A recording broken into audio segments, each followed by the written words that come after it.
I'm a brain scientist, and as a brain scientist, I'm actually interested in how the brain learns. And I'm especially interested in the possibility of making our brains smarter, better, and faster. This is in this context I'm going to tell you about video games. When we say video game, most of you think about children. It's true, 90% of children do play video games. But let's be frank. When the kids are in bed, who is in front of the PlayStation? Most of you. The average age of a gamer is 33 years old, not 8 years old. And in fact, if we look at the projected demographics of video game play, the video game players of tomorrow are older adults. So video games is pervasive throughout our society. It is clearly here to stay. It has an amazing impact on our everyday life.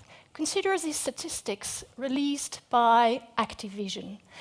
After 1 month of release of the game Call of Duty Black Ops, it had been played for 68,000 years worldwide, right? Would any of you complain if this was a case about doing linear algebra? So what we're asking in the lab is how can we leverage that power? Now I want to step back a bit. I know most of you have had the experience of coming back home and finding your kids playing these kind of games. The name of the game is to get after your enemy, zombie, bad guys before they get to you, right? And I'm almost sure most of you have thought, oh, come on, can't you do something more intelligent than shooting at zombies? I'd like you to put this kind of knee-jerk reaction in the context of what you would have thought if you had found your girl playing Sudoku or your boy reading Shakespeare, right? Most parents would find that great. Well, I'm not going to tell you that playing video games days in and days out is actually good for your health. It's not, and binging is never good. But I'm going to argue that in reasonable doses, actually the very game I showed you at the beginning, those action-packed shooter games, have quite powerful effects and positive effects on many different aspects of our behavior. There's not 1 week that goes without some major headlines in the media about whether video games are good or bad for you, right? You're all bombarded with that. I'd like to put this kind of Friday night bar discussion aside and get you to actually step into the lab. What we do in the lab is actually measure directly in a quantitative fashion what is the impact of video games on the brain. And so I'm going to take a few examples from our work. One first saying that I'm sure you all have heard is the fact that too much screen time makes your eyesight worse. That's a statement about vision. There may be vision scientists among you. We actually know how to test that statement. We can step into the lab and measure how good your vision is. Well, guess what?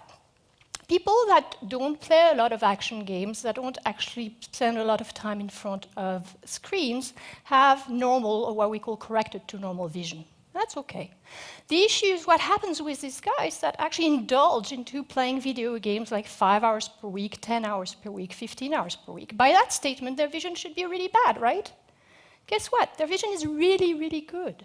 It's better than those that don't play. And it's better in 2 different ways. The first way is that they're actually able to resolve small detail in the context of clutter. Though that means being able to read the fine print on prescription rather than using magnifier glasses, you can actually do it with just your eyesight. The other way that they are better is actually being able to resolve different levels of gray. Imagine you're driving in the fog. That makes a difference between seeing the car in front of you and avoiding the accident or getting into an accident. So we're actually leveraging that work to develop games for patients with low vision and to have an impact on retraining their brain to see better. Clearly, when it comes to action video games, screen time doesn't make your eyesight worse. Another saying that I'm sure you have all heard around: video games lead to attention problem and greater distractibility. Okay. We know how to measure attention in the lab. I'm actually going to give you an example of how we do so. I'm going to ask you to participate, so you're going to have to actually play the game with me. I'm going to show you colored words. I want you to shout out the color of the ink, right? So this is the first example. Orange, good. Green, red, yellow, red, yellow, green. You got my point, right? You're getting better, but it's hard. Why is it hard? Because I introduced a conflict between the word itself and its color. How good your attention is determines actually how fast you resolve that conflict. So the young guys here at the top of their game probably liked it a little better than some of us that are older. What we can show is that when you do this kind of task with people that play a lot of action games, they actually resolve the conflict faster. So clearly, playing those action games doesn't lead to attentional problems. Actually, those action video game players have many other advantages in terms of attention. And one aspect of attention which is also improved for the better is our ability to track objects around in the world.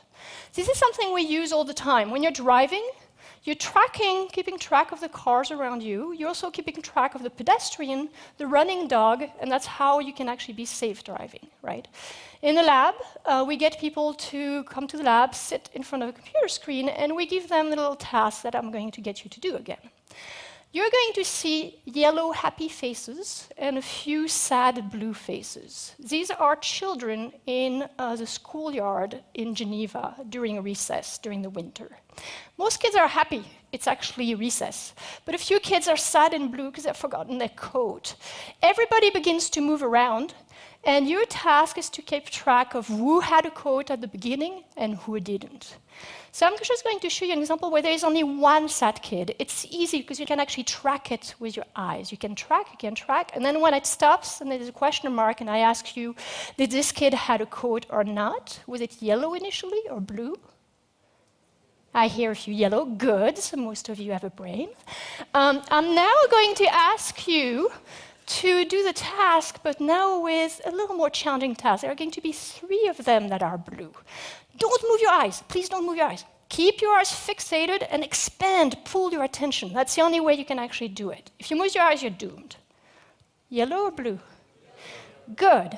So your typical, normal young adult can have a span of about 3 or 4 objects of attention. That's what we just did. Your action video game player has a span of about 6 to 7 objects of attention, which is what is shown in this video here. That's for you guys, action video game player. They're more challenging, right? Yellow or blue? Blue. We have some people that are serious out there, yeah. Good. So in the same way that we actually see the effects of video games on people's behavior, we can use brain imaging and look at the impact of video game on the brain. And we do find many changes, but the main changes are actually to the brain networks that control attention. So one part is the parietal cortex, which is very well known to control the orientation of attention. The other one is the frontal lobe, which controls how we sustain attention.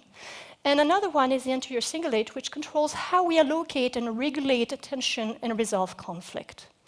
Now, when we do brain imaging, we find that all 3 of these networks are actually much more efficient in people that play action games. This actually leads me to a rather counterintuitive finding in the literature about technology in the brain. You all know about multitasking. You all have been faulty of multitasking. When you're driving and you pick up your cell phone, bad idea, very bad idea. Why? Because as your attention shifts to your cell phone, you are actually losing the capacity to react swiftly to the car braking in front of you, and so you're much more likely to get engaged into a car accident. Now, we can measure that kind of skills in the lab. We obviously don't ask people to drive around and see how many car accidents they have. That would be a little costly proposition. But we design tasks on the computer where we can measure to the millisecond accuracy how good they are at switching from one task to another. When we do that, we actually find that people that play a lot of action games are really, really good. They switch really fast, very swiftly, they pay a very small cost. Now, I'd like you to remember that result and put it in the context of another group of technology users, a group which is actually much revered by society, which are people that engage in multimedia tasking. What is multimedia tasking? It's the fact that most of us, most of our children, are engaged into listening to music at the same time as they're doing search on the web, at the same time as they're chatting on Facebook with their friends. That's a multimedia tasker. There was a first study done by colleagues at Stanford, and that we replicated, that showed that those people that identify as being high multimedia tasker are absolutely abysmal at multitasking. When we measure them in the lab, they're really bad, right? So this kind of results really makes two main points. The first one is that not all media are created equal. You can't compare the effect of multimedia tasking and the effect of playing action games. They have totally different effects on different aspects of cognition, perception, and attention. Even within video games, I'm telling you right now about these action-packed video games. Different video games have a different effect on your brains. So we actually need to step into the lab and really measure what is the effect of each video game. The other lesson is that general wisdom carries no weight. I showed that to you already, like we looked at the fact that despite a lot of screen time, those action gamers have a lot of very good vision, etc. Here, what was really striking is that these undergraduates that actually report engaging in a lot of high multimedia tasking are convinced they aced the test. So you show them their data, you show them they're bad, and they're like, not possible. You know, they have this sort of gut feeling that really they're doing really, really good. That's another argument for why we need to step into the lab and really measure the impact of technology on the brain. Now, in a sense, when we think about the effect of video games on the brain, it's very similar to the effect of wine on health. There are some very poor use of wine. There are some very poor use of video games. But when consumed in reasonable doses and at the right age, wine can be very good for health. There are actually specific molecules that have been identified in red wine as leading to greater life expectancy. So it's the same way, like those action video games have a number of ingredients that are actually really powerful for brain plasticity, learning, attention, vision, etc. And so we need, and we're working on understanding what are those active ingredients so that we can really then leverage them to deliver better games either for education or for rehabilitation of patients. Now, because we're interested in having an impact for education or rehabilitation of patients, we're actually not that interested in how those of you that choose to play video games for many hours on hand perform. I'm much more interested in taking any of you and showing that by forcing you to play an action game, I can actually change your vision for the better. Whether you want to play that action game or not, right? That's a point of rehabilitation or education. Most of the kids don't go to school saying, great, 2 hours of math. So that's really the crux of the research. And to do that, we need to go one more step. The one more step is to do training studies. So let me illustrate that step with a task which is called mental rotation. Mental rotation is a task where I'm going to ask you, and again, you're going to do the task, to look at this shape, study it. It's a target shape. And I'm going to present you 4 different shapes. One of these 4 different shapes is actually a rotated version of this shape. I want you to tell me which one. The first one, second one, third one, or fourth one? Okay, I'll help you. Fourth one. One more. Get those brains working, come on. That's our target shape. Third, good. This is hard, right? Like the reason I asked you to do that is because you really feel your brain cringing, right? It doesn't really feel like playing a mindless action video games. Well, what we do in these training studies is people come to the lab, they do tasks like this one. We then force them to play 10 hours of action games. They don't play 10 hours of action game in a row. they do distributed practice, so little shots of 40 minutes several days over a period of 2 weeks. Then, once they're done with their training, they come back a few days later, and they're tested again on a similar type of mental rotation task. So this is work from a colleague in Toronto. What they showed is that initially, subjects perform where they're expected to perform given their age. After 2 weeks of training on action video games, they actually perform better. And the improvement is still there 5 months after having done the training. That's really, really important. Why? Because I told you, we want to use these games for education or for rehabilitation. We need to have effects that are going to be long-lasting. Now, at this point, a number of you are probably wondering, well, what are you waiting for putting on the market a game that would be good for the attention of my grandmother and that she would actually enjoy, or a game that would be great to rehabilitate the vision of my grandson who has amblyopia, for example? Well, we're working on it, but here is a challenge. There are brain scientists like me that are beginning to understand what are the good ingredients in games to promote positive effects. That's what I'm going to call the broccoli side of the equation. There is an entertainment software industry which is extremely deft at coming up with appealing products that you can't resist. That's the chocolate side of the equation. The issue is we need to put the two together, and it's a little bit like with food. Who really wants to eat chocolate-covered broccoli? None of you. And you probably have had that feeling, right? Picking up an education game and sort of feeling, it's not really fun, it's not really engaging. So what we need is really a new brand of chocolate.